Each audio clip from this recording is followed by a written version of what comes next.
I believe health is a human right because nobody should be denied treatment because of their sexuality.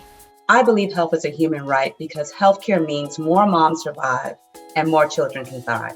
Because no woman should die during childbirth. And I believe that mental health treatment is a necessity. Because immigrants deserve the same standard of care as citizens. Because we all deserve the care and attention of our fellow humans in guaranteeing us the best opportunity for our own personal health and well-being. I know that life and health are inseparable rights of every human being. Unfortunately, for many places in the world, health is a privilege available only to the wealthiest. I believe that health is a human right because no one should die just because they cannot afford treatment. Every human being is entitled to the enjoyment of the highest attainable standard of health. I believe that health is a human right because it is a basic element of human well-being, regardless of social status or living conditions. Because everyone should have access to mental and medical care, no matter where they lived and no matter where they were born. Health is a human right, and at HealthRight, our mission is to help some of the most marginalized communities around the world enjoy their fundamental right to health. Fight for human rights in the health sphere. There is hope. Let's seize the moment. Thank you. Thank you for joining us. Good evening and welcome to the 2021 Peter C. Alderman Health and Human Rights Awards. I'm Scarlett Fu. I'm a senior markets editor for Bloomberg Television and an anchor for Bloomberg Quick Take. I'm your host this evening, and I've now had the pleasure of hosting this event several times in person and now twice virtually as well. Last year, when we gathered virtually for the first time, we had hundreds of guests join us from all over the world, so it's really exciting to see an even larger turnout tonight. So welcome to all of you, and thank you for choosing to spend a couple of your hours with us. It really means a lot. Now, before we embark on tonight's event, please say hi and share where in the world you're joining us from in the chat. Please feel free to use the chat throughout the event. You can comment on and talk about the stories you'll see tonight. Also, if you have any questions or technical issues, definitely let us know through the chat. We've got staff standing by, eager to assist you. So tonight is all about celebrating HealthRight's life-changing work with marginalized communities and recognizing the strength and resilience of these communities as they faced and overcame huge challenges over the last year. This event is also dedicated to all frontline health workers of the world who have given so much to keep everyone safe. For over 31 years, HealthRight has been committed to advancing health and human rights of the most vulnerable and strengthening the health systems that serve marginalized communities. And this past year really showed us how incredibly important this work is and reminded us that ill health anywhere is a threat to health everywhere. Health is truly global, and whether it's COVID, HIV, or depression, disease does not respect borders. We've seen that. Everyone deserves access to quality health care. The health system strengthening work that HealthRight does, infrastructure, health professional training, supply chains, systems reengineering, among other things, is exactly what is required to respond to a public health emergency like COVID. So this is why building local health system capacity is so cost effective. Investments in maternal health care and HIV, for instance, actually improve a system's ability to respond to other health issues like COVID. Your past support of HealthRight's work has increased the resilience of the health systems and communities where we work. And your support today will further increase their resilience in the future. So tonight, we celebrate HealthRight's achievements in 2020, as well as look to HealthRight's future. Over the course of this evening, you'll hear more about HealthRight's work in our 4 main program areas, which include HIV, mental health, violence, reproductive, maternal, newborn, child, and adolescent health. HealthRight's focus on these 4 health challenges is by design. Most of the burden of ill health in marginalized communities falls into these areas. There's also a high degree of overlap among them. So this means we work in areas with the greatest need and potential for impact, and we're able to address these issues in an integrated manner. We're joined tonight by members of HealthRight's board of directors, each of whom is leading a fundraising team dedicated to one of the 4 program areas. Later on, they'll tell you why they're passionate about their cause.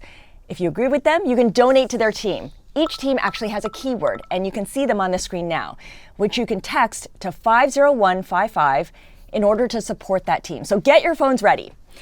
For now, though, please join me in welcoming my friend, Dr. Peter Navarro, Executive Director of HealthRight, to the stage. Peter, over to you. Thank you, Scarlett. So glad to have you with us again this year. And thanks to all of you for joining us this evening. Since 1990, HealthRight has devoted its efforts to improving the health and well-being of marginalized communities around the world. We focus on these communities because they bear a disproportionately large burden of ill health, and their health outcomes are considerably worse than the health outcomes in the general population. We focus on these communities because it's where the greatest amount of need is and where there is the greatest scope for change.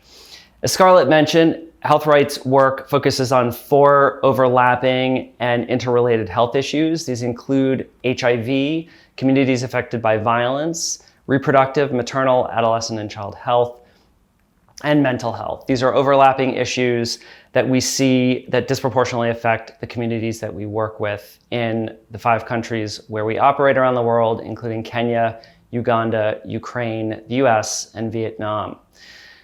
This year has been hard on everyone with COVID, and it's been particularly hard for marginalized communities because systematically they tend to lack access to healthcare services, access to prevention information, and the like. Happily, HealthRight services have, for the most part, been able to continue. Our projects have run more or less uninterrupted over the course of the year, and with support from folks like you, we'll be able to continue this work in the year ahead. For more than 20 years, HealthRight has worked on improving access to HIV prevention, care, and treatment interventions in communities that are at heightened risk for HIV infection. In February, after getting a vaccine, I traveled to Kenya to visit the site of our most recent HIV prevention project on the East Coast in Malindi. In partnership with Mkeni Malindi, who were the recipients of our 2020 Health and Human Rights Community Partner Award, this project introduced PrEP, or pre-exposure prophylaxis, which is a medicine that prevents HIV infection in people who are uninfected. This intervention is particularly useful and effective for communities that are at routine risk for HIV infection, including members of the LGBTQ community and sex workers. While I was there in Malindi, I had the opportunity to meet with Baraka and Salim and hear how the project has changed their lives.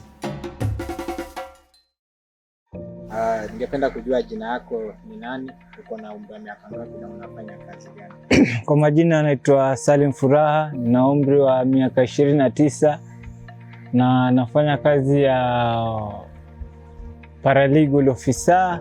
Mimi naitwa Baraka Athmani, na miaka 34.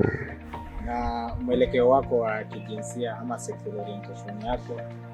Mimi napenda mashoga. Sexual orientation yangu mimi ni bisexual. Alafu pia najitambua kama transgender, transmen. Na pia unajua hali yako ya HIV? Hali yangu ya HIV naijua na huwa najijua baada ya kila miezi 3 natembelea kituo cha Mkeni hapo kujijulia hali yangu. Niko sawa. Ya, sina ngoma. Sawa. Na pengine kabla ya kutumia ulikuwa wajua kuhusu PrEP ama? Nilikuwa sijui, nimekuja kujulia hapa Mkeni. PrEP nilikuwa nasikia tu PrEP, lakini nilikuwa sijajua kwa kuwa sikupata mtu wa karibu wa kunieleza akanifafanulia vizuri nikaelewa maana PrEP. Wale wote nilikuwa nawapata ni juu, lakini hapo HealthRight walipo partnership na Mkeni wakatufanyia vizuri, kwa sababu tukapata pia mafuta soja wanaokuja nyanjani kutueleza maana PrEP na umuhimu wake. At least ndo nikapata fursa ya kuanza kutumia dawa ya PrEP. Na hizo PrEP za unachukua zimekusaidia vipi kimaisha yako? Zimenisaidia sana, zimenikinga na mengi sana.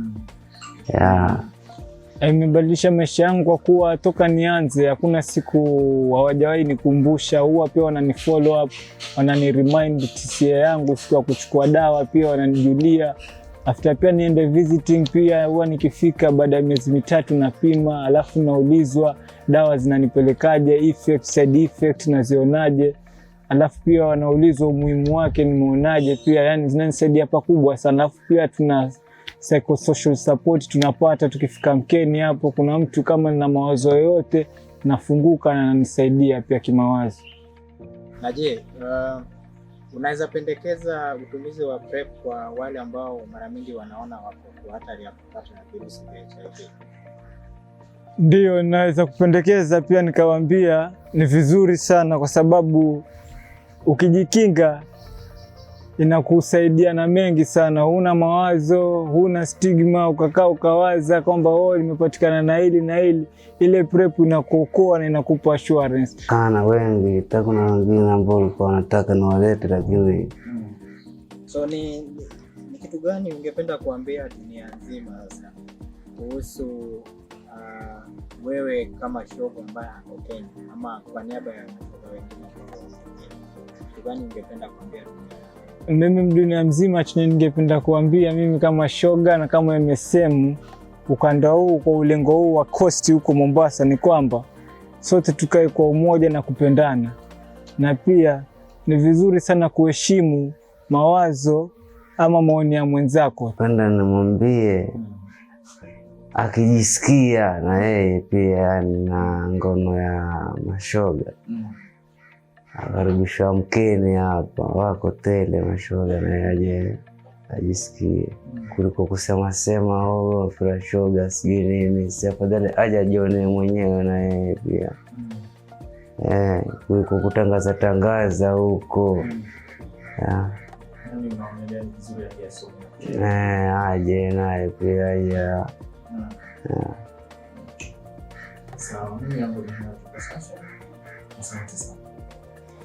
Asante.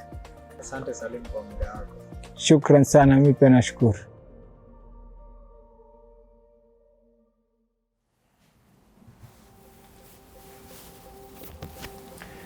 Thank you, M. Kenny, for all the hard work you do in Malindi, and to Salim and Baraka for sharing your stories. My name is Chuck Burke. I'm one of HealthRight's board members. You will hear from a few of us during this event as we share why we are dedicated to supporting HealthRight and all the important work they do. As a gay man growing up in the 80s and 90s, I have seen firsthand the psychological hardship and stigma affecting people with HIV, and the devastating physical impacts that can occur if it is left untreated. HIV is completely preventable, but the sad reality is that your odds of contracting HIV vary dramatically based on where you live and the resources and education you're able to access. HealthRight is playing a crucial role in stopping the spread of HIV in communities where the risk of transmission is incredibly high. I hope you will join me in supporting this vitally important work so that people like Baraka and Salim don't have to live in fear.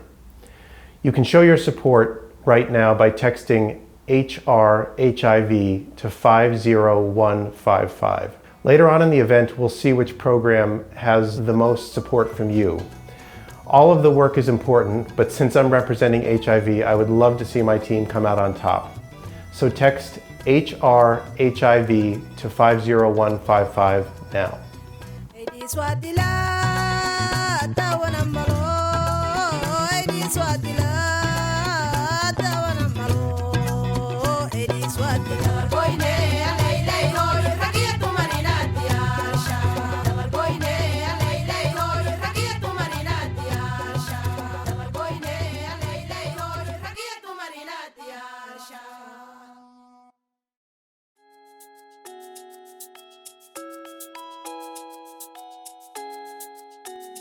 Hello, my name is Navaraj Upadhyay. I am the Director of HealthRight's Peter C. Alderman Program for Global Mental Health. Talking about global mental health, the mental, neurological, and substance use disorders account for about 10% of global disease burden. This percentage is an underestimate, however, because suicide and self-injury are categorized separately and personality disorders are not included in the disease burden calculation. When all these are combined, the percentage is significantly higher. Despite this high disease burden, many people with mental health problems do not receive the treatment they need, resulting in a treatment gap. In low and middle income countries, this treatment gap has reached nearly 90%. And the health systems have still not been able to meet the mental health and psychosocial needs of their population. The Peter C. Alderman Program for Global Mental Health was formed in 2018 when the Peter C. Alderman Foundation merged with HealthRight. Our initial work in Uganda focused on strengthening the Ministry of Health's capacity to respond to mental health needs in the context of Lord's Resistance Army's insurgency. In 2010, we expanded our work to focus on the South Sudanese refugee crisis. To this day, we continue to strengthen mental health and psychosocial support services in Ugandan post-conflict areas and refugee settlements. And we are working to extend our reach across all HealthRight programs and countries to address the mental health needs of marginalized populations. The work of the Peter C. Alderman Program for Global Mental Health cannot be explained any better than by hearing from those whose lives it has improved. Let's take a look at a powerful story from a woman who found her path to recovery with HealthRight's support. In 2003, the Lord's Resistance Army insurgency, led by Joseph Kony, had spread across most of northern Uganda. The LRA abducted, abused, and tortured northern Ugandans using tactics such as sexual and gender-based violence, and forcing children to become soldiers. Victims were left with severe physical and mental health care needs that prevailed long after the LRA left the region. One of the victims was a 14-year-old girl. We will call her AR. While visiting her aunt one day, she was abducted by LRA rebels, held captive, was physically and sexually abused, and forced to harm others against her will. Luckily, AR was able to escape, and when the LRA left Uganda in the late 2000s, AR and many other Ugandans could start healing from this trauma. When I met AR, she was married and had children, but continued to suffer from her experiences. She was still plagued by nightmares about the people she harmed and experiencing psychosomatic symptoms such as headaches and stomach pain. In 2020, AR started working with HealthRight's Trust Fund for Victims project, which provides integrated physical and psychological rehabilitation for LRA victims in northern Uganda. The project connected her with professional physical and mental health support, which allowed her to finally start down the long road of recovery. My name is Emmanuel Oboy. I am a psychosocial counselor with the HealthRight's Trust Fund for Victims project in Uganda, and I have been AR therapist for the last year. AR came to me after a community health worker in her village recognized her need for psychological support and connected her to our project. Our team of counselors diagnosed her with post-traumatic stress disorder and depression and worked with her to create a treatment plan, including medication and narrative exposure therapy. Upon AR's request, the case management team also came for a home visit and engaged her husband in a psychoeducation session so that he could understand and help AR manage her condition and also deal better with his own anger. When the COVID-19 lockdown caused her to develop anxiety, AR almost had a relapse, but we were able to adapt quickly and guide her through this time using first phone calls and then socially distant home visits. Today, AR has completed 1 year of treatment, and I'm happy to say that she is feeling better. Her body pain is gone, her nightmares have reduced, her relationship with her husband has improved, and says she finally feels happy. What a moving story of resilience and recovery, and an amazing example of the work the Peter C. Alderman program is doing.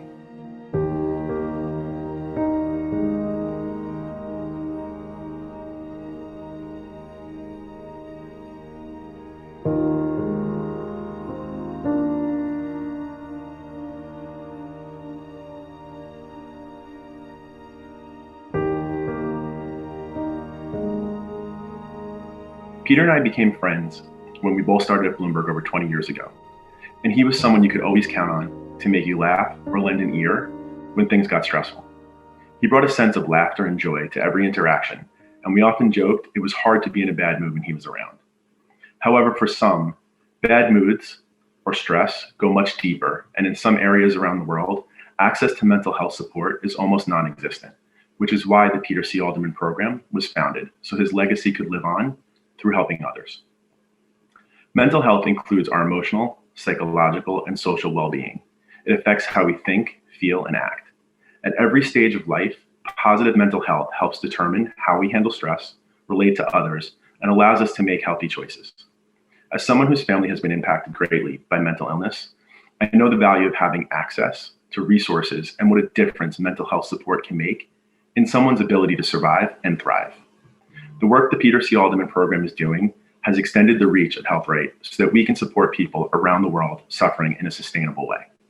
If you, like me, believe mental health is essential and want to show your support for the Peter C. Alderman program for global mental health, please text HRMIND to 50155 along with the amount you'd like to donate.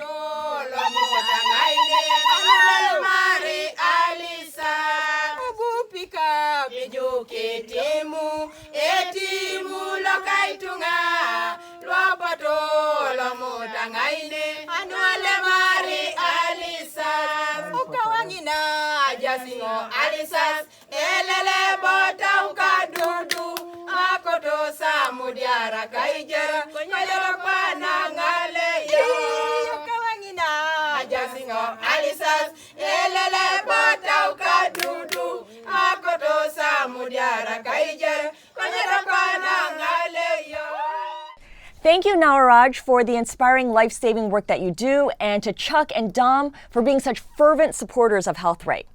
I also want to give a shout out to Baraka and Salim for sharing your stories with us. If you guys were here with us last year, you'll remember that Kenny was the recipient of the 2020 Health and Human Rights Award. So it's great to hear from them almost a year later to learn what an amazing impact they're making in the lives of so many brave and deserving individuals. Now it is time to turn our attention to the stars of tonight's evening. The reason that we're all here tonight, I'm going to pass the screen back to Peter Navarro as we celebrate our frontline health workers. This year, instead of honoring an individual or an organization with the Health and Human Rights Award, we've decided to honor and ask you to join us in honoring frontline healthcare workers for the critical role that they play in our lives and the lives of communities around the world that we care so deeply about.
an amazing tribute. And we can't say it enough. To all the healthcare workers near and far, thank you. You have our sincere and heartfelt gratitude.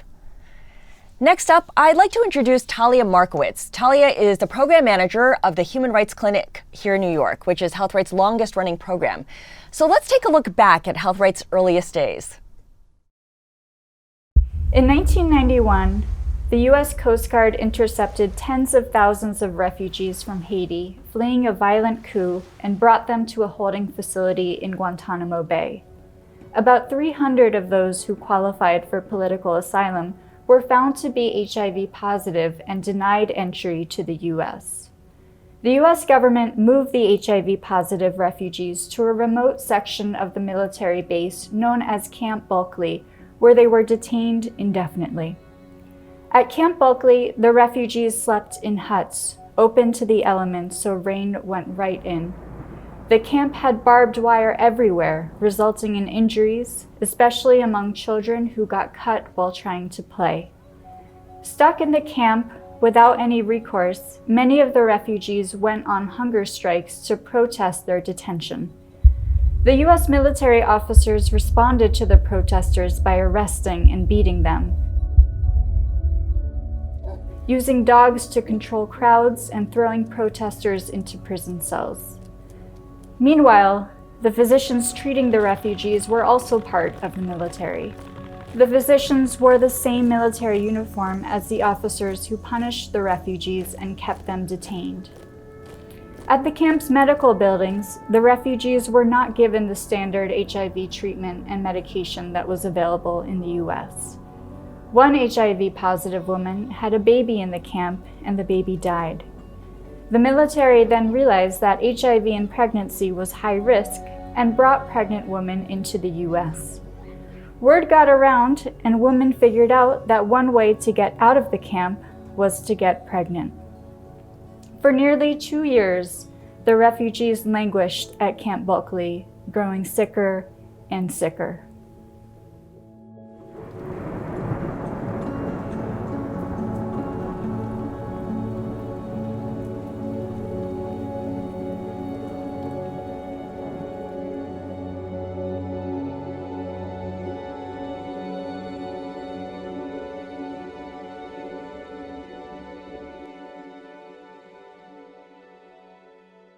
In 1993, there were articles in the New York Times about HIV-infected Haitians being detained in a camp on Guantanamo. And I literally said to myself one morning, you know, you really love Haiti and you're an AIDS doctor, you should find out what's going on. And within 5 days, I was on a little 5-seater plane going to Guantanamo to interview the Haitians. Founding of the Human Rights Clinic occurred as a result of our activities in Guantanamo. And very briefly, Guantanamo, the camp, was closed in June of 1993 by a federal district court judge who basically said, what's going on down there is a disaster, it's a public health disgrace, and ordered the camp closed and the HIV-infected Haitians brought to the United States. Based on our work with a group of legal advocates, we were able to secure freedom for close to 300 HIV-infected men, women, and children. And when we came back, we started what came to be known as a Human Rights Clinic, where volunteer physicians would work with asylum applicants to document the histories that they were telling, and that they were coming to the United States on the basis of having been tortured. And there were often physical stigmata of that torture, which we as physicians are trained to recognize and document. And it served to be a very powerful piece for that asylum applicant in terms of being able to work through the courts. It turns out that physician testimony in that kind of situation is very powerful and compelling.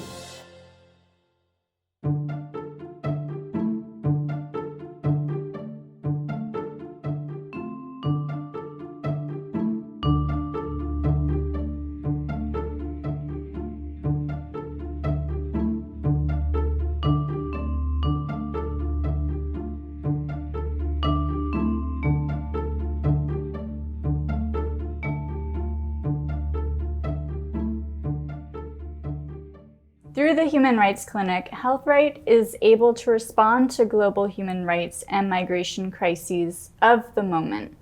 So in 1993, it was Haitians fleeing political violence who were detained indefinitely because of their HIV status.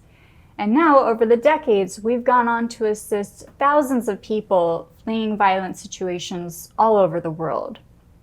So that includes survivors of political and police violence, domestic violence, gang violence, human and sex trafficking, women and girls who experienced or fled from female genital cutting, survivors who fled persecution on the basis of being a sexual or gender minority, or an ethnic or religious minority, and now increasingly unaccompanied migrant children fleeing violence, abuse, and neglect. But in the face of all of these obstacles, our clients are survivors. They're the ones that got out and made it in, and that takes an incredible amount of resilience, of resourcefulness, and so much bravery to get to that point, and then go through the U.S. asylum process. And we're so honored and humbled we get to play a role in their journey. Thank you, Talia and Vicky, for sharing that story. It's truly amazing how long HealthRight has been fighting for survivors of violence. I volunteered to champion the survivors of violence because many marginalized communities still live under constant threat to their safety. This affects their mental and physical health. Safety and security are essential for healthy lives, and they're the foundation of healthy societies. Survivors of violence still need our help to ensure they're not only physically safe, but also mentally secure, today and also into the future. With your support, we can continue the amazing work Talia and Vicky have done, and also grow our program to reach even more people. Please join me in supporting survivors of violence by texting 50155 with keyword HR survivors and the amount you'd like to pledge. Thank you.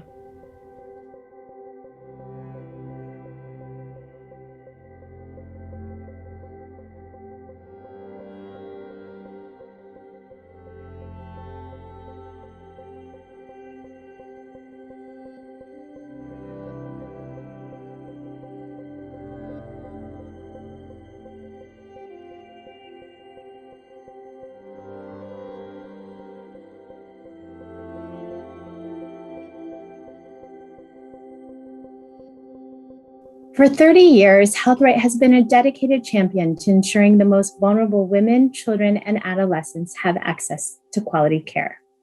Our work centers around the core values of equity, dignity, and respect in healthcare. While progress has been made globally, millions of women and children still die from preventable causes each year. Nearly half of women worldwide do not have the autonomy to make decisions about their health, sex, and contraception. HealthRight focuses on 4 primary areas of women and children's health: improving maternal and newborn care, strengthening child survival and protection, advancing sexual health and reproductive rights, and preventing gender-based violence. Today, we will hear from one of our community partners in rural West Pokot County, Kenya, where poverty and the unmet need for family planning are high. On average, the teen pregnancy rate is at 30%, and women bear 7 children. Nancy is a mother, farmer, and staunch advocate for family planning. Through mother support groups, she has shared her personal story and educated other women about staying healthy and spacing and/or limiting births. It is in partnership with dynamic women like Nancy that we are able to make a sustainable impact.